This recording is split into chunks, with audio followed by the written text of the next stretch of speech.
Mga diya, mayroon tayong Aerox dito night check, yung kanyang bandang panggilid, dragging. So may mga video na tayo nito about sa mga scooter, yung sa MIUI 125, sa MIUI, yung sa mga inubarol natin, mayroon din tayong video. So check natin ito kasi dragging daw, yung dito sa kanyang bandang panggilid. Panda rin natin.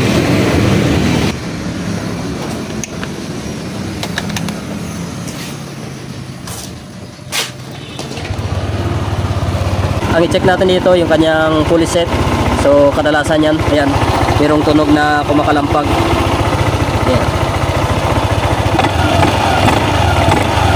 So buksan natin, tanggalin natin ito. Ayan.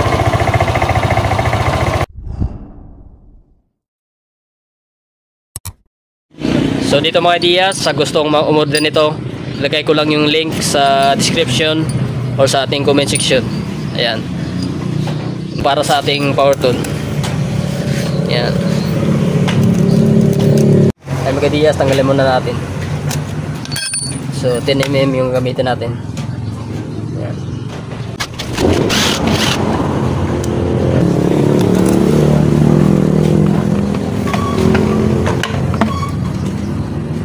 Next natin yung mga bolt nya dito.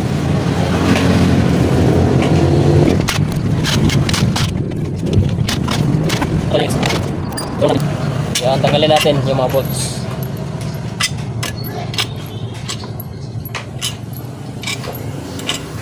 So balik kapon mga Diaz, yung sa inubarol natin na TMX 155, yung mga pisa nya orderan pa na mayari. So dito lang muna tayo mag video sa Aerox. Bali next week siguro darating na yung kanyang pyesa. So ito yung kanyang gasket. Yan, tanggalin natin ito. Yung, so dito pala naka washer na. So dinob din nila yung kanyang washer. Ayan. So check natin yung pulley set, yung kanyang bula, yung kanyang slider base, at dito rin sa kanyang torque drive, at yung sa kanyang torque drive bearing. Ayan, 17mm at 54mm. Ayan, same lang sa mga MIUI 125, yung dito sa kanilang manat. Ayan, tanggalin natin.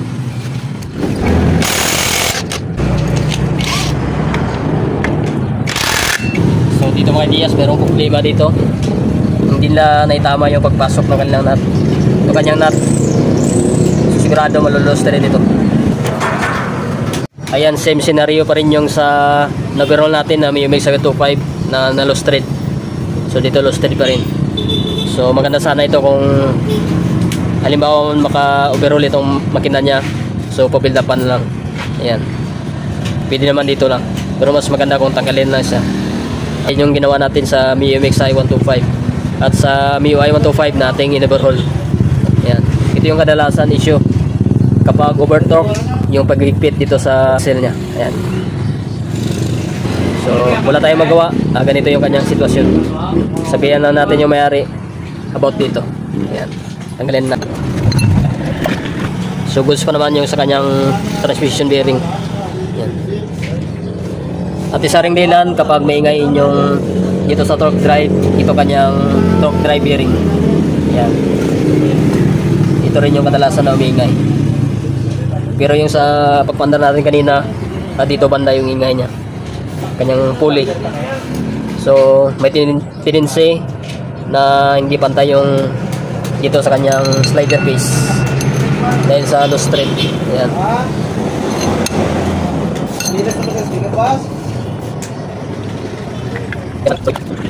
Hindi na matanggal itong kanyang bushing. Kaya pala nag-dragging sa mga Diaz dahil dito sa bushing. So hindi nila na isalpak na mabuti. So hindi natin alam kung natanggal na ito. Ayan, maluwag sa nagkukos ito ng dragging. So ito yung tunog niya kanina, yung hindi pa natin nabuksan, yung pinaandar natin. Ayan, dahil dito sa bushing hindi siya nag-fit. Ayan. Ayan, so ito yung problema natin kung paano natin matanggal ito. Ayan, dahil matigas nga mga Diaz, so gagamitan natin ito. Gamitan natin ng puller na pang STX. Yan, lagyan natin ng mga bolts. So ito na mga Diaz, gagamitan na natin yung kanyang bolt dito sa gitna. Puller natin.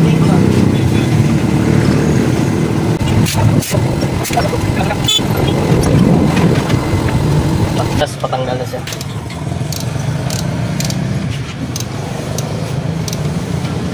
Yan. So ganito lang diskarte. So gagamit lang kayo ng puller na pang STX. Ayan. Tapos nut. Yan yung bolt. Lagyan ko ng washer. Kaya pala na hirap na siyang tanggalin. Mayroong mga kinainan. Ayan. So dito. Ayan. Kaya masikip ito. So lilihain na natin ng 1,000 para maging smooth yung pagpasok natin nito. Ayan. So ito na mga Diaz na nilihan na natin. So smooth na siya. Ayan. Kinuha lang natin yung mga mayroong mga kinainan ng kalawang. Ayan. Ayan, smooth na. Kita nito. Meron ng kanto yung dito sa kanyang pulley. Ayan. Nagkukos rin ito ng ingay. Ayan. So dapat kasi hindi gano itong baluwang. Pag malaki na yung gap niya, pwede din siya naiingay ito. So siguro sunod palitan ng set ito. Kabit na natin. So ito na mga Diaz, nakabit na natin. So try na natin itong panda rin.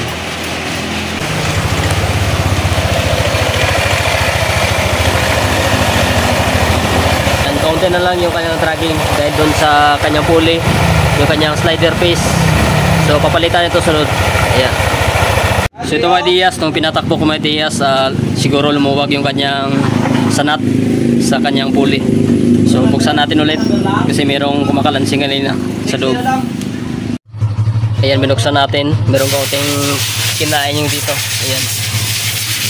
So lumuwag yung kanyang nut. Try natin kung anong solusyon natin dito. Ayan. Ito mga Diaz, pinilitan natin ng nut. So bali temporary lang muna ito kasi hapon na at hindi natin ma-trade. Ito yung kanyang nut. So lost trade na. So bali kinuha lang muna natin yung kanyang washer. So sa sunod ibalik ito.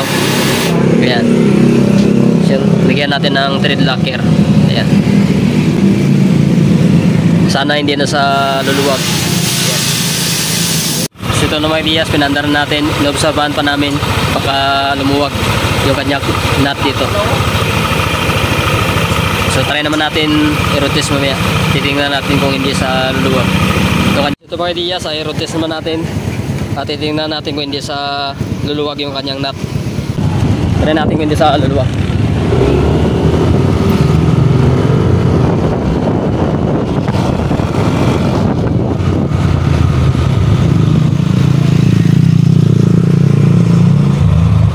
So okay naman, hindi naman sa lumuwag yung kanyang nut. Balik pa tayo ng shock.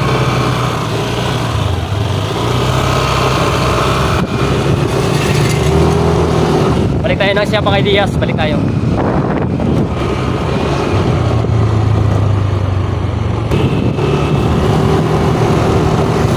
Tingnan natin kung hindi sa luluwag yung kanyang nut.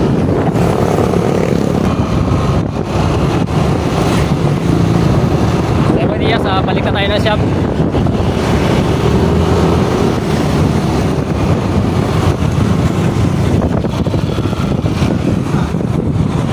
Mayroon galog. So yan, hanggang dito nating video. Update ko lang kayo kapag ito ay mapalitan na ng kanyang sa pulley. So peace out.